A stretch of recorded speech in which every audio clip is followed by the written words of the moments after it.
Hello everybody, Turffontein Sunday. We're on race number 2 now, and this event's run over the 1160 metres. This reminder about our social media options around @Weighted to Win.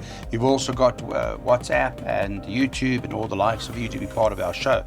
Well, let's talk to Darren Burrows about Mary's Green Light. If we can bank that in the buy pot or not in the second race, price up 28 to 10 on Friday. Darren, you like it? Yes, she is my first choice, Clyde. You know, she's got the 5 draw, where Danger, Articuno's drawn 1. Articuno brings Cape Town form into the race. Both her form lines have stood up nicely. Now, Mary's Green Light, that second behind Cullinan Blue, we've seen multiple winners from that form line, and I think she's a massive runner. A thing called Love, not out of it. She ran against Colts on debut, and we've seen a winner from there. Now, take note, Rain in Tripoli. This is a sister to Rain in Holland, Rain in Newmarket. It's Raining William. That whole family can run, so that's a definite runner. Is there anything about Raining Tripoli that you know? This first timer from Sean Terry? Yeah. So he's got a couple. He's got Mia Moo and he's got both. May need experience, hoping for good runs. Okay. What Good. does that? Well, exactly what it means. Exactly what it means. It needs the experience. Yeah. Okay. So Mary's Green Light, are you going with that? Doesn't give you confidence. No, it doesn't. Of course not. That's why it's 8 to 1. What's this? I'm taking my chances in the opening leg of the buy pot, Clyde. I bank at number 5, Mary's Green Light. I mean, These are juveniles. I just love the turn of foot she showed in her second start. She actually burst clear at the 400, and I thought it was pay. But Cullinan Blue quickened up best and ran her down. Maybe with a more patient ride, I believe she could get it right. I'm hoping she finishes in the top 2, like Darren's touched on. The form lines have stood up, and I think the slight break could certainly have done her the world of good. All right, we're going with the source in terms of buy pots. Mary's Green Light. Here's a look at it in writing. Banker 5 by 1 and 5 by 1 and 3 by 3 and 4 by 3 and 10 by 2, 5 and 7. And the Sunday buy pot at Turffontein works out to 48 Rand.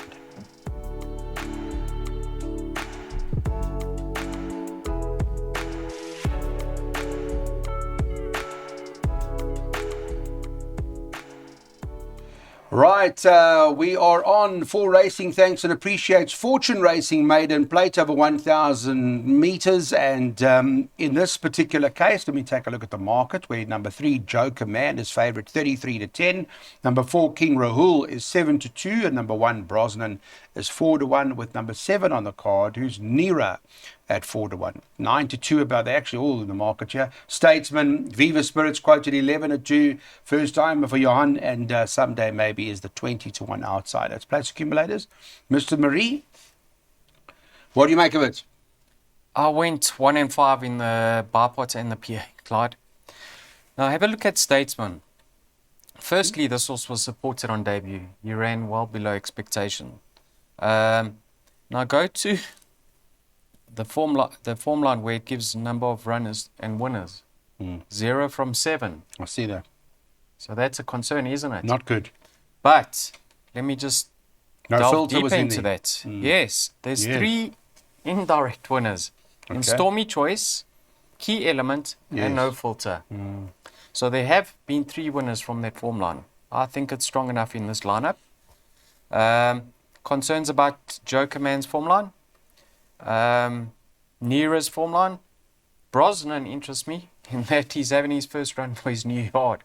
But a line through his last starts on the poly track, he was very unlucky in running. He got no luck.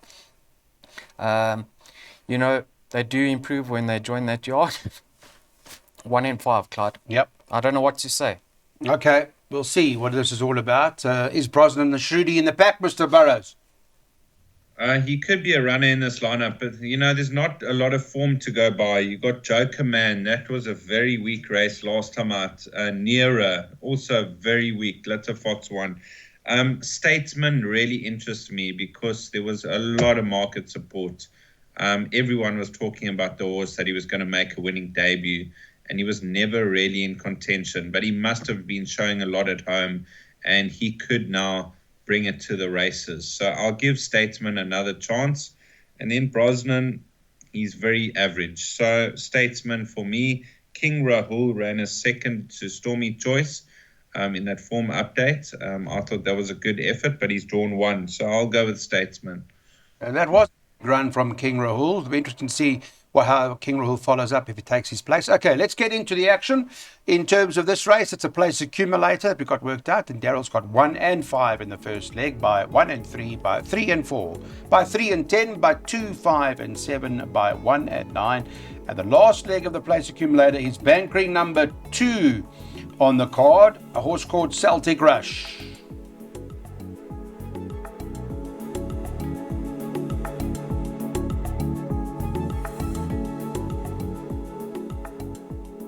Race number 4 on the card, Bless My Stars, favourite to win race 4. That's number 2, trading at around 18 to 10 on the Friday. 1 Feather Boa 2 to 1, and 3 Rennie 28 to 10, 6 to 1, and better about the others. Daryl, interesting race with Feather Boa and Bless My Stars coming together again. It's going to be a very good race, I think. Lovely race, cracker. Feather Boa got it all to do at the weights. I mean, Bless My Stars beat her in the classic, and he's 4 kilograms better off.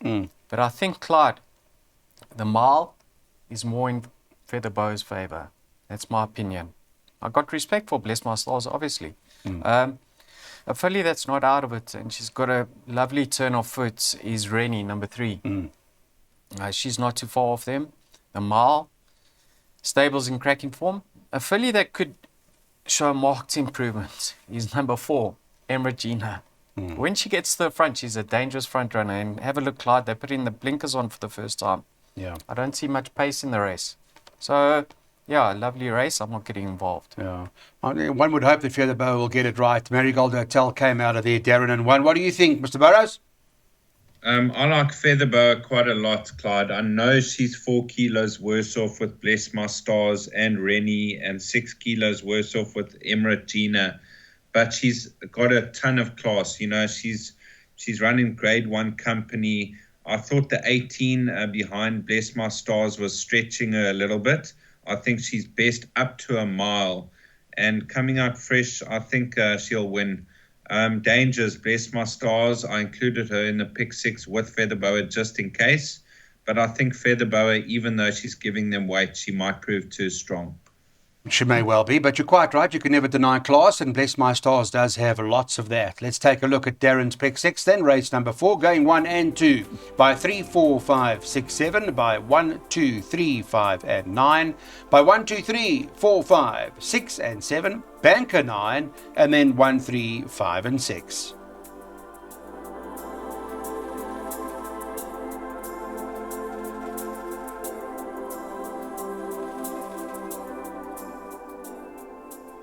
Race number 5. This is a juvenile filly stakes over 1,400 metres. Market-wise, we've got 4 on the card, who is Platina Princess's favourite. Priced up 28 to 10 on the Friday. Second choice, number 5, Queen of Camelot, 4 to 1. 9 to 2, White Pearl, and 5 to 1 about That's My Baby. Interesting race, decent sorts by the looks of things, Darren. Come to you first, and then we'll go to Daryl just to get an assessment of what you like. And, of course, it is the first jackpot. So over to you, Darren. What do you fancy? Clyde, I think Queen of Camelot's the horse to beat, you know. Second behind White Pearl last time out. She's 3 kilos better off at the weights. I just think she's a massive runner in this lineup. I was quite surprised to see Platinum Princess priced up as favourite. I know she won by 6 lengths last time out, but she didn't beat much.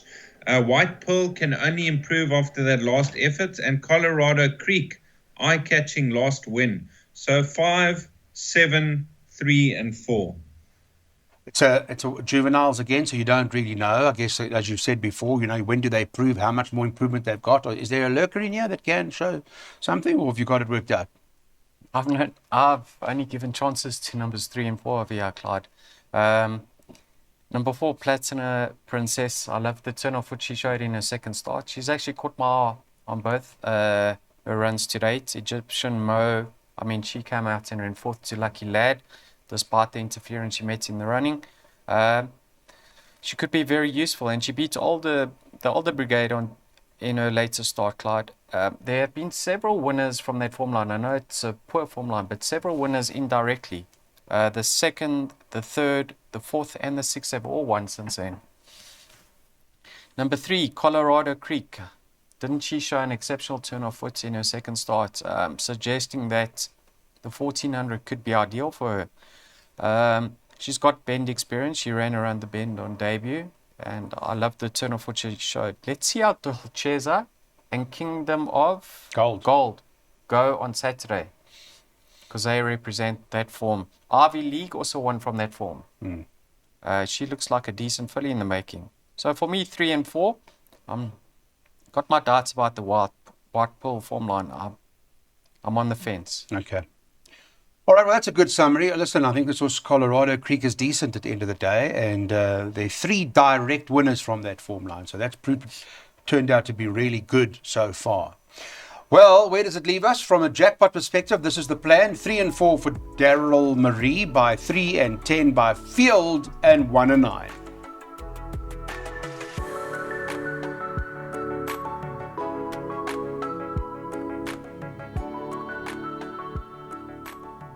Are they betting in this juvenile stakes, where Highveld Winter Juvenile Stakes? Max the Magician's favourite, early favourite Friday when we do the show.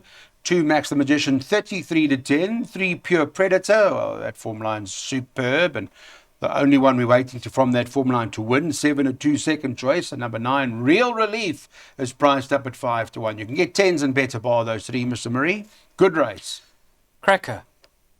Very surprised to see Max the Magician at the top of the boards. Form line's suspect. 4 runners, all 4 unplaced. Not saying he can't win. He looks like a decent sort in the making, but his form line doesn't back him up. Whereas, have a look at Pure Predator's form line, Clyde. 3 runners, right? Yep. What are they? Lucky Lad, Jerusalem Rain, all one. Ripple Effect, Exactly. decent horses. Lucky Lad won the We're gold just medallion. waiting for this horse now. Jerusalem Rain, Ripple Effect. Now it's Pure Predator's chance. You know, based on his running style, he's going to love the 1400. He always gets going late, settles in running. So really keen to see how he goes with 1400. I certainly believe he should start favourite come race time. A sneaker in the pack could be number 10, Longsword. I know his form line isn't great, but you just have to have a look at him as a specimen, Clyde. This horse could be one to follow, and I can see he's fitted with a tongue tie. So I'm going 3 from 10. Yeah. Well, the Prince of Green's worked out, so maybe that horse has got a certain claim in the race for Sean Terry Longsword. Fire and Flames, I don't know, ignore that penultimate start. I think that you've just put a line through that, and that's a fair horse, this Fire and Flames. Just keep an eye open there. Mr. Burrows, your assessment? Clyde, I like this horse, Pure Predator. He takes a bit of time to unwind that big stride, and I just get the feeling he's looking for 1400 meters. That 4th behind Lucky Lad, we've seen the 1st, 2nd, and 3rd place runners win their next start comfortably. So surely Pure Predator's the right horse. But in the pick 6, I backed him up with Fire and Flames, Max the Magician, French Impact, and Real Relief. Okay, there are a few in there then, but they're going the 14, some of them. First time, let's see how they cope. Here's a look at what we want to do. We're taking 1, 2, 3, 5, 9 and Darren's jackpot by 1, 2, 3, 4, 5, 6 and 7. Then we're bankering the 9 later on in the second last leg of this jackpot. And that 9 horse is Spring in Heaven that Darren's on by 1, 3, 5 and 6.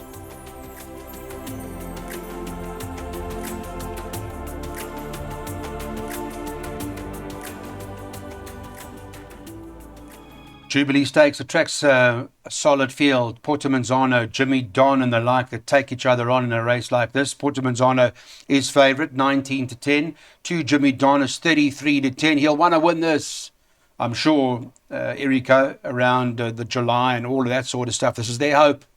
This is their dream. Wafif is number 3 on the card, trading 5 to 1, Daryl. And 5 Pyromaniacs, 11 to 2. What do you make of it? Yeah, Portamanzano. Very short in the market. Prep run, far too short, Clyde. Okay. Jimmy Don, another one having his prep. Top class individual. I don't know what to make of this race, Clyde, to be honest. Pyromaniac could be the right one, I believe.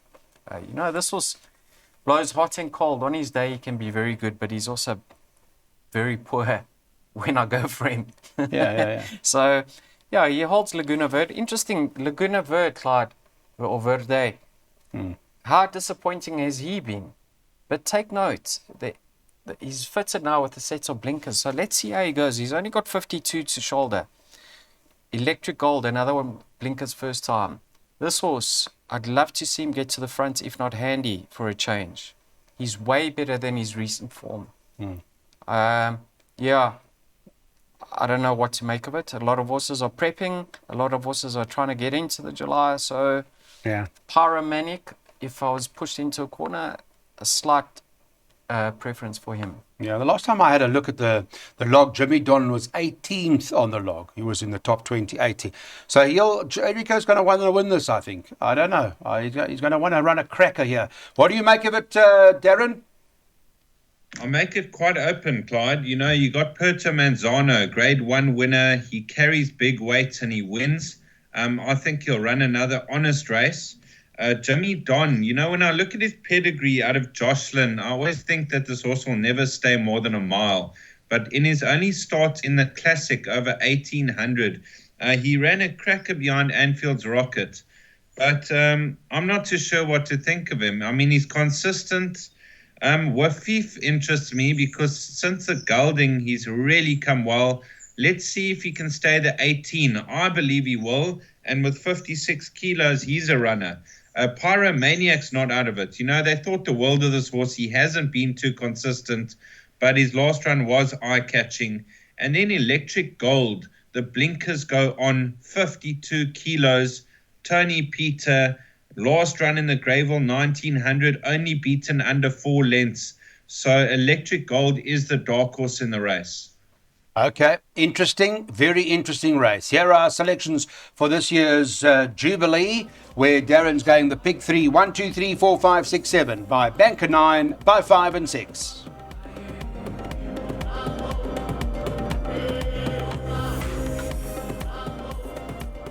Right, Darren, you've bankered this horse Spring in Heaven in your play. This is what you fancy. Friday, I just want to tell you that on Friday, the 9 Spring in Heaven is trading at around 4 to 1 or thereabouts. So, but you've bankered this. Tell me why. Clyde, I thought you would open up favourite around 15 to 10. I estimated the market on her, and I couldn't believe it at 4 to 1, 7 to 2. I mean, she's got by far the strongest form lines in the race. If you go Soldier's Eyes, decent. White Pearl is decent. She's running earlier on in the day. That was Juvenile Plate Company. This is a weak maiden against older horses that have had their chances. Ida Bell interests me as well, but when she was stepped up to 1800 last time out, I liked her strong, and she ran no kind of a race, beaten 5 lengths. So I make her the main danger, but surely Spring in Heaven, if she sees out the 1800, she'll take some stopping. Okay, let me confirm with Daryl if he's on the same page as that. Also? I'm shocked she's not favourite. Okay, so she you're will reading start the same. favourite. She will start favourite, Clyde. Darren touched on a very important point of there. If she sees out the 1800, she'll just about win. That's my only concern. If it was a mile or 1400, I'd say you can go do the banking, Clyde, because her form is head and shoulders above what she needs over here. And more importantly, she gets 5 kilograms from horses that appear very limited. So that has to swing it in her favour. Ardebel, disappointing in her last start. I think there could be an excuse for that run because the pace was very, very hot on that occasion and she was up handy, and the runners that dominated the finish were all closers from the back of the field. So give her another chance. She is Spring in Heaven's biggest danger. Okay. You happy? Happy. I want to go watch Yellowstone. That's how happy I am. What's Yellowstone? Yellowstone, best series you've ever seen in your life. No, leave it. Leave it. Yes, best series you ever watched in your life, called Yellowstone. Go watch it. You'll love it. All about horses. Right, let's get into the selections and have a look at what the boys are going. We know Spring in Heaven's the play. And Daryl says, well, let's take the exacta box then, with the only danger, the one Idabel. 1 and 9.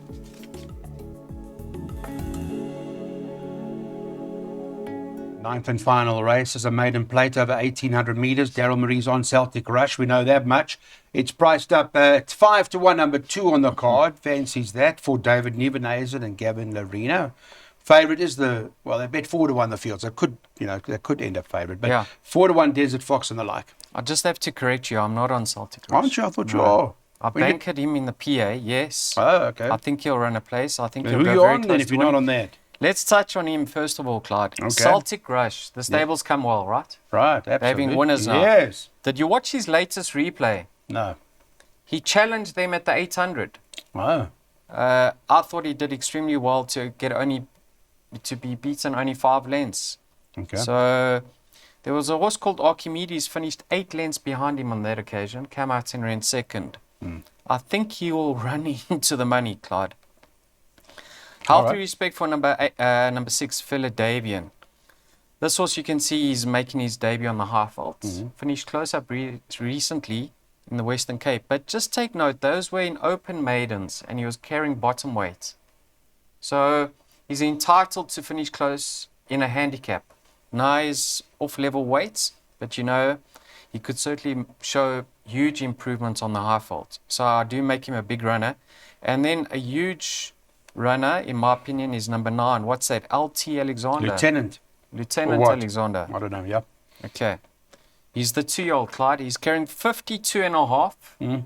And listen to this. His half-sister won 3 races between 1700 and 1900.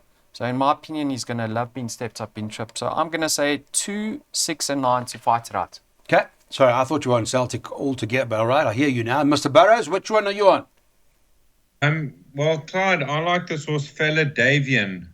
I thought, if I'm not mistaken, yes, in his penultimate start and his start before that, he ran against winners behind Machete Man, 3.5 lengths. That's good enough in this type of company. First run on the high fault. Last time out, he turned into the straight stone last. He got beat 3 lengths. I just feel that the long straight at Turffontein is going to suit him down to the ground. And I'm a big, firm believer in Cape Town form. I believe that it's a stronger maidens in Cape Town than you get in the high fault. And I think this horse could take some stopping. Okay, interesting, because this horse you're talking about on Friday, number 6, Philadelphia, is priced up at 7.5 to 1 or something like that. We'll see what happens race time. Thanks for watching, everybody. We really appreciate the trust. It's been a good one. Thank you to Cam, to Dylan, to Raj, Daryl, Darren, all of you. Thank you for watching Way to Win. Here's the selection. A quick one. We'll have a look. Philadelphian from Darren Burrows' side. That's the value in the race.